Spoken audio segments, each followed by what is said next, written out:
Hello students, welcome to the digital classroom of Lalbagh girls inter college. I am Mrs R Singh. मेरा आज का lecture class 12 students के लिए है। आज आप पढ़ेंगे डिमांड कर्व में शिफ्ट, मांग वक्र में शिफ्ट। आपको बच्चों बताया था मैंने कि मांग वक्र वस्तु की मांगी जाने वाली मात्रा और उसकी कीमत के रिलेशन को, संबंध को दर्शाता है। और इस स्थिति में हम ये मान लेते हैं कि कंज्यूमर की इनकम, दूसरी वस्तुओं की कीमतें और उपभोक्ता की रुचि ये कांस्टेंट है, इनमें कोई बदलाव नहीं आया।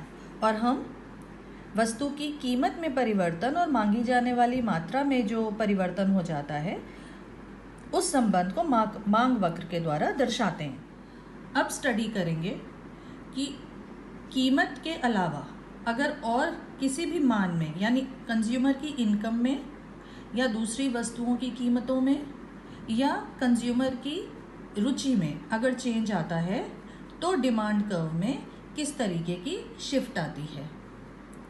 अब पहले इनकम को लेते हैं। मान लीजिए कंज्यूमर की इनकम बढ़ गई। ऐसे में जो सामान्य वस्तुएं होती हैं, नॉर्मल गुड्स होते हैं, उनकी डिमांड बढ़ जाएगी। तो जो डिमांड कर्व है, मांग वक्र है, वो राइट साइड में शिफ्ट हो जाएगा। जैसे आप ऊपर दो फिगर्स देख रहे हैं, उसमें जो दूसरी वाली फिगर है जिसमें ओरिजिनल डिमांड कर्व इनकम बढ़ने से नॉर्मल गुड्स की डिमांड बढ़ गई है, ये दिखा रहा है और राइट साइड में शिफ्ट दिखा रहा है। इसके विपरीत अगर हम निम्न स्तरीय वस्तुओं की बात करें तो कंज्यूमर की इनकम बढ़ने के साथ निम्न स्तरीय वस्तुओं की मांग कम हो जाती है, क्योंकि कंज्यूमर बेटर क्वालिटी के प्रोडक्ट्स लेना चाहता है। ऐसे में डिमांड कर्व अपने लेफ्ट साइड की ओर शिफ्ट करता है, जैसे आप फिगर 1 में देख रहे हैं।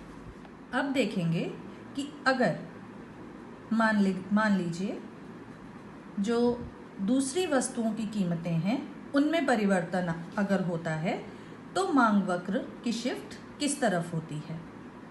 अब आपने दो चीज़ें पढ़ी थी, सब्स्टिट्यूट गुड्स यानी स्थानापन्न वस्तुएं और पूरक वस्तुएं यानी कॉम्प्लीमेंट्री गुड्स। अगर सब्स्टिट्यूट गुड की कीमत बढ़ी, जैसे टी एंड कॉफ़ी के एग्जाम्पल में बताया था, मान लीजिए कॉफ़ी का प्राइस बढ़ गया तो कॉफ़ी की डिमांड कम हो जाएगी और टी की डिमांड बढ़ जाएगी। इस केस में हम चाय के रिलेशन में बात कर रहे हैं कि अगर सब्स्टिट्यूट गुड का प्राइस बढ़ता है तो फिर चाय की मांगी जाने वाली मात्रा बढ़ जाएगी। इसका मतलब चाय के लिए जब हम डिमांड का कर्व बनाएंगे तो उसकी शिफ्ट राइट साइड होगी। अब हम पूरक वस्तुओं की बात करेंगे, कॉम्प्लीमेंट्री गुड्स की, जैसे टी के साथ शुगर या पेन के साथ इंक, क्योंकि ये वस्तुएं साथ साथ उपयोग की जाती हैं।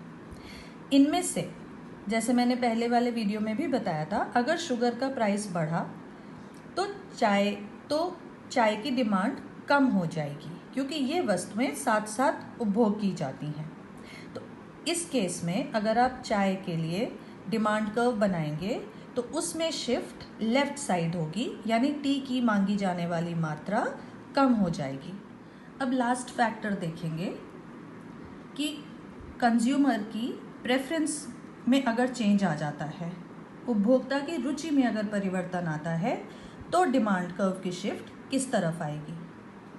अगर टेस्ट में परिवर्तन होता है, फॉर एग्जाम्पल हम समर्स की बात करें, गर्मियों की बात करें, तो आइसक्रीम की डिमांड बढ़ जाती है। मार्केट में मैंगोज़ भी आते हैं इस सीज़न में, तो मैंगोज़ की डिमांड बढ़ जाती है। ऐसे में इन चीज़ों के लिए demand curve right side shift होगा।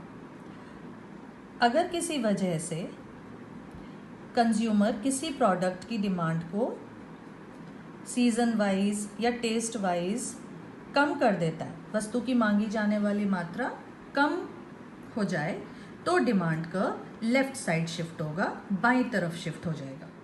अब आप समझेंगे मांग वक्र की दिशा में गति।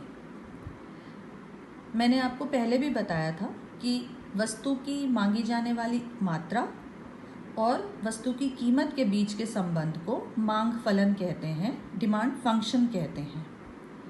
जबकि वस्तु की उपभोक्ता की आय, उसकी रुचि, ये सब अपरिवर्तित रहते हैं। तो मैंने आपको ये भी समझाया था कि अगर किसी वस्तु की कीमत अधिक है तो उसकी मांगी जाने वाली मात्रा कम होगी। अगर किसी वस्तु की कीमत कम है तो उसकी मांगी जाने वाली मात्रा अधिक होगी। यानी वस्तु की मांगी जाने वाली मात्रा उसकी कीमत पर निर्भर करती है और इसमें विपरीत संबंध होता है। आप इस फिगर में देख रहे हैं एक कर्व, जो दूसरा वाला कर्व है, कर्व बी, डिमांड कर्व का जो बी कर्व है, वो मांग वक्र में शिफ्ट को दिखा रहा है। जबकि जो पहली वाली फिगर है, फिगर ए, वो मांग वक्र में गति को दिखा रहा है। यानी अगर कीमत कम है तो मांगी जाने वाली मात्रा अधिक होगी और अगर कीमत ज़्यादा है तो मांगी जाने वाली मात्रा कम होगी। This is all for today's lecture, students. Thank you for watching.